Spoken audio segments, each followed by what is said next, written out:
you open your email with a sense of dread because of all the unread or half read or just hundreds of messages in your inbox? Do you find yourself scrolling through your inbox looking for that one message that you read a few days ago, or hunting for an important reminder or appointment that you forgot to write down? If any of these is true, your email is dominating you, and today I want to help you dominate your email. Today I'm going to share with you a simple system for staying on top of your email and actually getting your email to zero, your inbox to zero every single day. First of all, why do we need an email system? What a system does is it allows you to make a decision once and to follow a step-by-step process instead of having to make decisions all the time or not knowing how you're going to approach something and wasting your mental energy and your attention and time on making multiple decisions. Before I give you the system, I want you to imagine what it would be like to have hours of uninterrupted time to do deep work to get that book done instead of being distracted by your email and checking it as a way to avoid the work that you were created to do. My goal is that by the end of learning this system and applying this system is that you would be equipped to take a proactive approach to your email. So after applying this system, you will no longer show up to your email inbox in a reactionary mode, at the disposal of everyone else's requests, at the mercy of every single message you've received. My goal is that by the end of this training, your email will be working for you and not the other way around. So before I share the system with you, let me give you the game plan. And there are 4 things to keep in mind in regards to this system. The first key is to realize that your email is a vehicle and not a destination. The goal of your inbox is not to hold and hoard every single one of your emails permanently. The goal of your inbox is for you to have a place to collect them briefly before you move them to their destination, to where they need to go. When we treat our email as a destination, it becomes like that pile of clutter or that drawer of chaos where everything gets stuffed in and is a complete mess, and you have no idea what's even in it or what's lost in that pile in the corner of your office. And what's worse is that pile of clutter, that drawer of chaos, that they are distracting you and causing subconscious anxiety even when you're not always aware of it. So our goal is a clean and empty, tidy inbox. The second key point to make the system work is to know that your inbox has everything and anything in it. Instead of being surprised by what ends up in your inbox, now you can have the tools and the system of how to handle the different scenarios and items that end up in your inbox. The third key point to make the system work is that you need to process to zero every single time. If you start saying to yourself, I don't have time to process my email, I'm just going to check it, that check it becomes an avoidance, a procrastination, a complete waste of time. If you are not able to process your email to zero, I say that you don't have time to check your email. If you can plan on processing your email times to get it to zero every single time, you will no longer have the need to check it frequently throughout the day. The fourth and final key point to making the system work is that every single email requires an action. There are no emails that are allowed to simply sit and hang out and shoot the breeze in your email box. Every single email is a moment for you to decide, what am I going to do with this? What is this? And then taking an action. And the great news is that when you do this for every single email, then you never have to look at that email again. Now, before I give you the 4-step process, I know that many of you may think about your current inbox status and be overwhelmed. That's not my goal for you. So listen to the 4-step process and then schedule even just 10 or 15 minutes a day to begin attacking your inbox to get it to 0. If you do this for the next 30 days, or even give yourself a time limit of I am going to catch my email up in a week, then you'll be starting at 0 and you'll be ready to use this processing system to save time and become efficient. For myself, I wake up and I'm not allowed to go on my email or social media first thing in the morning. I found that when I do it first thing in the morning, I start feeling anxious and almost behind right away. So for me, my morning routine is getting a cup of water, drinking a cup of coffee, doing my devotions, reading my Bible, reading some books, doing journaling, praying. And then after I've completed that soul time with God, then I can go to my email. My processing times for email are first thing in the morning after my soul time.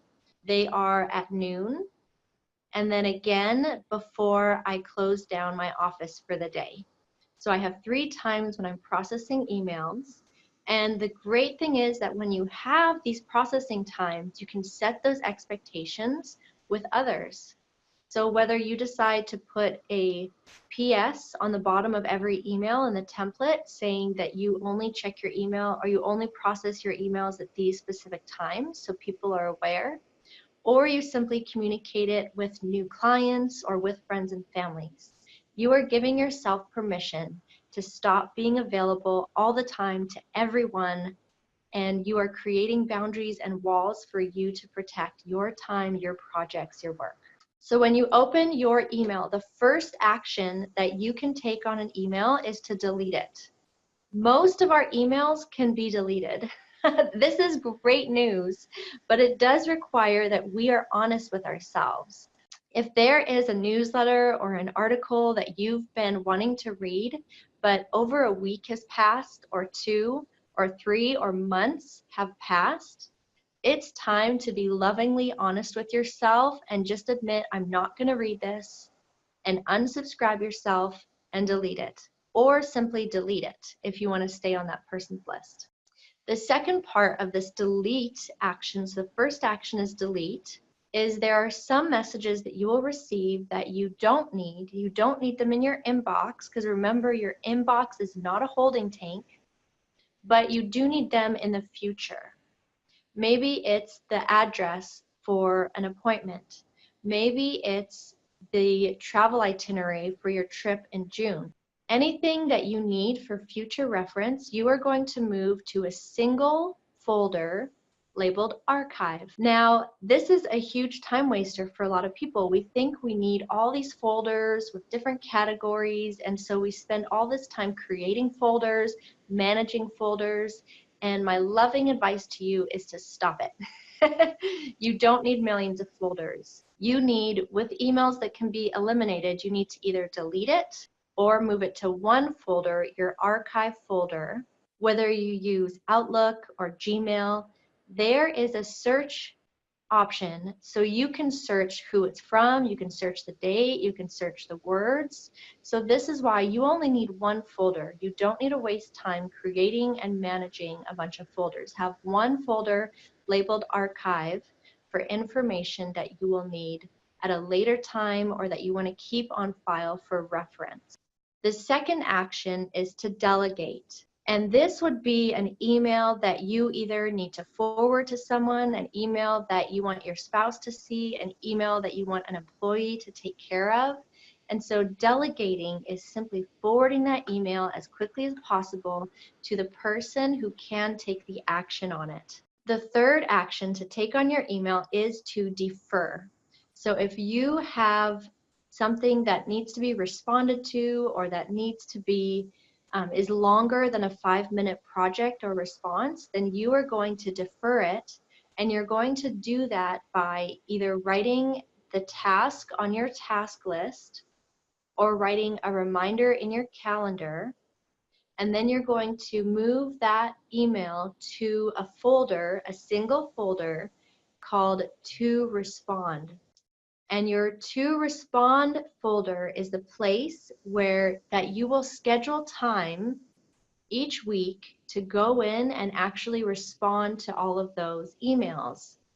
And the Respond folder, you can either schedule them one at a time on your calendar, or you can have a block of time when you are taking care of that entire folder. So far in your email, you only have your inbox, an archive folder, and a To Respond folder. And the To Respond folder is for projects or actions that are going to take more than 5 minutes. Okay, your fourth and final step is to do it. These are tasks or actions that take less than 5 minutes, and even responses to emails that are 5 sentences or less. So let me give you some examples of what that would look like. If you get an email to pay a bill online, take care of it. Pay it online now. If you receive an invitation and you need to RSVP right away, especially if you have your calendar handy. You know if you want to go to that event, if you can make that event. But if you can quickly act in 5 minutes or less, take care of it right away. This is part of your email processing time. Another example would be if you have an appointment, then you would actually just write it on your calendar, and then you've taken the action, it's on your calendar, you can delete the email. Tip I want to give you for this fourth step of taking action, do it. So often when we get personal emails, whether they're in response to our newsletters or it's a friend emailing us, we often feel pressure to respond in the same way that the email was sent to us. So for example, imagine that you receive a 30-paragraph email. Subconsciously, we feel this pressure to write a 30-paragraph email in response. But again, if we are honest with ourselves, we are never going to write that 30-paragraph email. And so we have a choice. We can either delete the email and just admit, I'm not going to respond to this. I love this person, but I'm just not going to respond and have time to email a big long response. Or what I prefer to do is limit yourself to 5 sentences and write a short but loving response. And so instead of being on the hook to write long responses and go in depth, give yourself permission to write a short response, to say a heartfelt thank you, and then leave it at that. So just to reiterate, the 4 actions to take on your emails every single time you open it, because remember, we don't check email anymore. We process email. We take action on our email so that we can dominate it and it doesn't dominate us.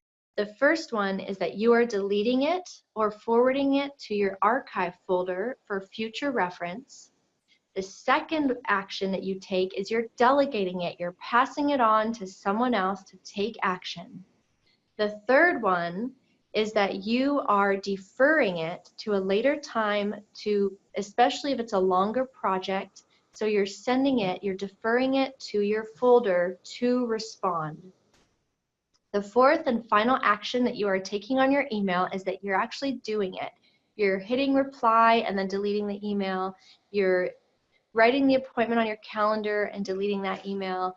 You are taking some sort of action and then deleting that email.